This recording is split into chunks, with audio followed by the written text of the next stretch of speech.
You don't fuck with Necro.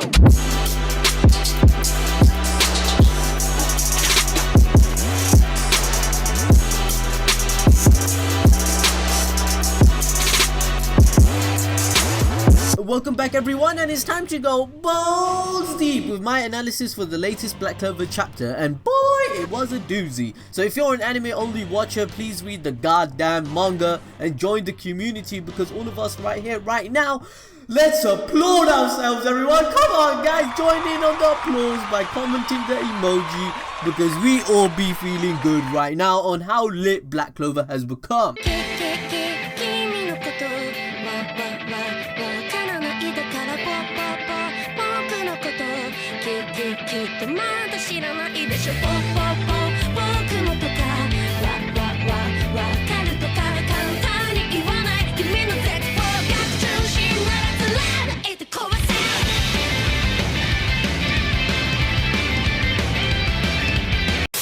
After reading the chapter, obviously our jaws dropped, and you know, I had to phone my friend Tabata, and I was like, yo Tabata man, why didn't you tell me Nero is a girl?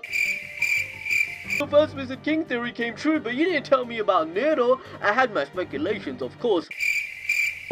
Hello? Are we still friends? The chapter starts off with the Master Demon casting his other dimensional demon magic that has the capability of undoing magic. It literally takes the life force away from someone once it lands on them, killing all things in its way. The Master Demon mentions how this is only a little bit of his power and it isn't even his final form. Of course! Yami and Charlotte both cannot avoid the attack, but since Yami's dark magic works against the demon established in the last chapter, as well as the fact that Yami seems to care a lot about Charlotte, as we know he asked the elf within her to not get her sexy body damaged, Yami became selfless and cast his dark cloak magic to save Charlotte instead of himself. Now obviously in the future, if Yami and Charlotte end up together, this is one of the signs of their ship, which of course, Yami being my favorite character in the whole show, so I'm going to support whatever happens with him and who he ends up with. But Tabata, he's likely written this exposition for these characters to further perpetuate the idea that elf and humans can indeed work together and achieve true peace. If the races set aside their differences and destroy the common enemy, which is the demon that caused the actual problems of 500 years ago, elves and humans can work together. Yami is proving this point just like Asta does. The reaction from the elf within Charlotte is like, Nani? Absolutely shocked that a human like Yami would do this for her, emphasizing the whole point. Once Yami is hit by the Master Demon's magic, he said his magic stole his life force, and Yami's arm looked like Asta when he lost his arms and was cursed. Now does this mean that Yami can no longer use his hand? Because the Master Demon states himself, with that you won't be able to grasp your sword.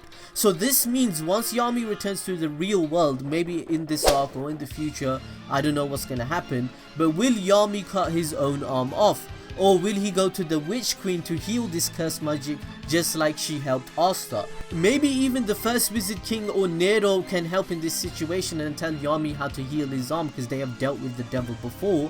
Yami would probably have one arm for now, but this just proves how powerful the devil is and why the first Wizard King is needed in the first place. It's establishing the power scaling solidly of how ridiculous the demon has become with a 5-leaf grimoire. So if Yami does go to the Witch Queen, it can do a subtle foreshadowing on how the Witch Queen will meet Nero again in her real form, because once they met before, the Witch Queen knew who she was, but she was a bird at this time, so she probably felt something, maybe her mana or her eyes, because her eyes are very distinguishable and it has a certain look. So maybe the Witch Queen recognized this, and maybe this will also give a reason to lead up to another moment between the two characters and give more backstory to everything, since the Witch Queen was also alive during the events 500 years ago. Some people even speculate that Nero is partly witch after this chapter. Let me know what you guys think in the comment section below.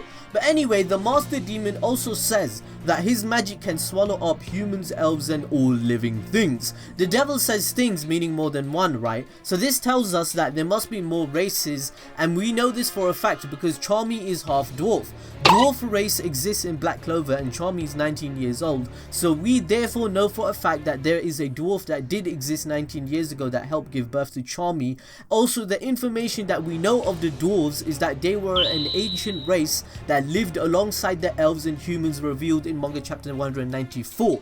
So maybe it's a situation where dwarves are scarce or in hiding, we just don't know for sure yet. On top of that, since there are demons, why can't there be a concept of the opposite of angels or other races that follow the Jewish or Norse mythology Black Clover is following in the first place, that Tabata got the inspiration from and is adapting it for the series? It is likely in the future that we will see giants, fairies, gods and other stuff. I mean, the concept of God has already been foreshadowed in the series in which one of the elves explained that the 10 disciples of Sephira of elves, they worship an elf god being. So will we see this god being in the future? It seems very possible. Lastly, on top of all of that, we have 4 different kingdoms. There is the Clover, Heart, Diamond and Spade kingdoms. So since Yuki Tabata, the creator of Black Clover, said he wants the manga to be at least as long as Naruto or One Piece if he could, I think there's many things going on and he can easily reach that goal. Back to the chapter, we see the Master Demon's magic spreading across the whole void. Again, Yuno states, "What the hell is this?" whilst Patri says, "This is magic from that world." So I've been saying this over and over, but Tabata keeps showing the contrast in knowledge between the elves and humans. Elves have knowledge of the devil and what they are capable of. This keeps foreshadowing my theory that elves did indeed have a war or many battles against the demon race in their history. I mean, think about it. Why are there so few elves? Even 500 years ago, there were only a few left to be a small tribe. Beforehand, there were many elves even further back. How did their race dwindle so badly? It must have been caused by a war, right? I mean, why do elves have so much hostility against all demons and know what they are capable of otherwise? You know, it doesn't really make sense. Why are all of Licht's sword called Demon Slayers? Even the one he has now and the one that Asta has that were given to him. They all have Demon Slayer in the name. Is this why Licht is the elf tribe leader, because he's the most powerful and can wield these swords? All of this could be foreshadowing of a future arc or exposition in the future that will be explained on the history of elves and demons. Elves must have battled demons and sealed them away in the realm of the dead, as the Master Demon described in the previous chapter in 195, but obviously a few escaped and still reside within the real world. We know of 3 demons so far: the Master Demon, the Demon God and the Anti-Magic Demon within Asta's grimoire. So this idea is further reinforced with the first Wizard King, which I'll dive into in a bit. So when Nero completed the stones, the first Wizard King comes back alive, but Nero calls him my prince. Now of course our theory of the first Wizard King coming back alive has become true and is now a fact. Give ourselves a round of applause, guys. Come on, don't leave me alone on that. But I did state last week, if you can remember, that all theories are still up in the air because we do not specifically see Nero disappear. Now we have to come to find out that Nero is a lolly girl. Oh, that's hot.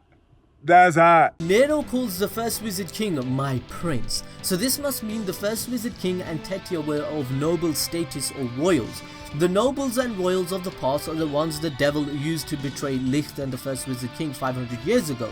So obviously, since Yuno and Asta are 100% no matter what linked with Licht and the first Wizard King, since Yuno has been pretty much confirmed to have the child of Tetia within him, it must mean that the first Wizard King or someone along those lines created a plan that they will end up together at the orphanage and not to be known by nobles or royals that are linked with Licht or the first Wizard King, because the first Wizard King already knows his own royals betrayed him in the first place, so how can he trust any of them?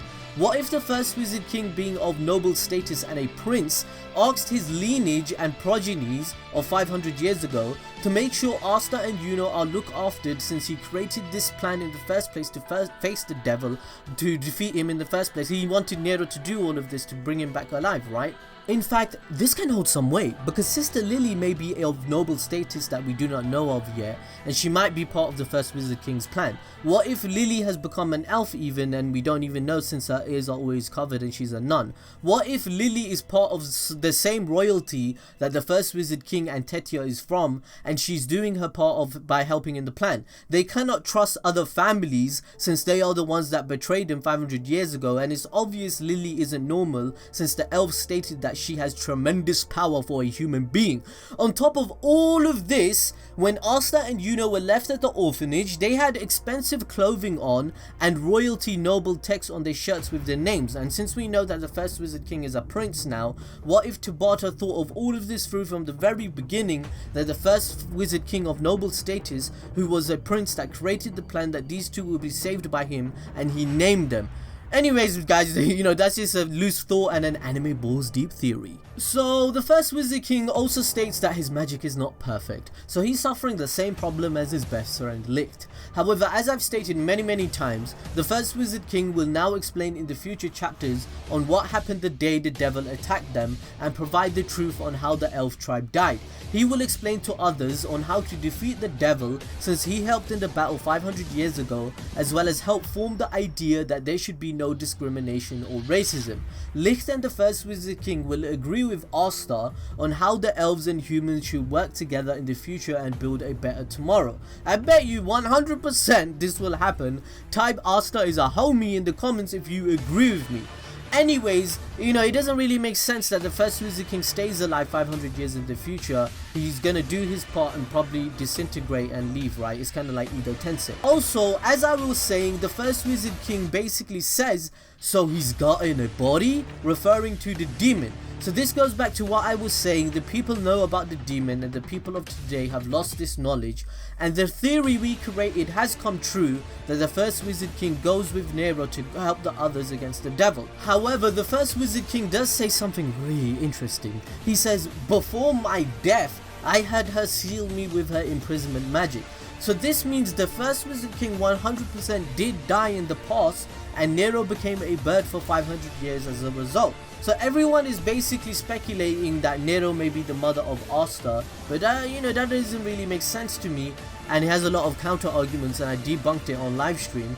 However, I do think the possibility that Nero is from the demon race because their horns are a dead giveaway, and it may be that she is a good demon that is not evil, because not all demons may be evil, right? We have to wait to find out what happens. The last thing I want to talk about is Asta's sacrifice. Now Asta, without any word, what a homie, man. You need to type Asta as a homie, because what a homie. This guy sacrifices himself to the demon magic and is not affected. He gets another Asta x Mimosa moment.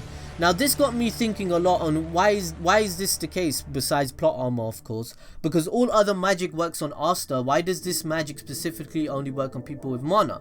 So is it because Asta could be part demon and it's the devil in the grimoire that is helping him? Who knows, because the devil in the grimoire does not want Asta to die, and if Asta dies, the demon inside the grimoire dies too, so he may be helping Asta to work against that devil. But that devil said the demon inside Asta's grimoire is a comrade, and this is getting me thinking too much. Like, this is very weird that somehow Asta can withstand demon magic.